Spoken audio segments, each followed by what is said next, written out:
મુકેશભાઈ, આપણે આ કઈ જગ્યા પર છે હમણાં? આપણે આ ગેલા મામાનો વળ કહેવાય ને, જૂના દીવા કહેવાય. જૂના દીવા. ઓકે, એટલે જૂના દીવામાં જ ખાલી ફક્ત આપણે તાડપત્રી મળે છે? હા, જૂના દીવા. બીજું કોઈ અન્ય કોઈ જગ્યાએ કોસંબા, સુરત? એ લીંબાડા મળે. લીંબાડામાં, એટલે સૌથી વધારે અહીંયા પ્રમાણ છે આપણે? હા, સૌથી વધારે એ જ. Right right. હવે આના જે ફળ આવે એ ક્યારથી કયા મહિનાથી ચાલુ થઈ જાય? આમ એ ફાગણ મહિનામાંથી ચાલુ થાય. ફાગણ મહિના મીન્સ કયો મહિનો? એટલે ફેબ્રુઆરી. ફાગણ મહિનામાંથી ચાલુ થાય એટલે ચૈત્ર આવતા ચાલુ થઈ જાય. ચૈત્ર આવતા ચાલુ થઈ જાય. રાઈટ. એટલે આમાં આપણે કેટલો અત્યારે શું ભાવ છે બજારનો? 500 રૂપિયા ચાલે.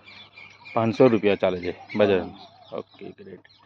અને આપણે હા જે પાક છે તે દર વર્ષે તમે લો છો? હા, દર વર્ષે. તો દર વર્ષે પણ ભાવમાં વધઘટ થયા કરે છે એવું છે? થાય. વધઘટ એટલે થાય. 300 સુધી રહે. 300 સુધી રહેશે.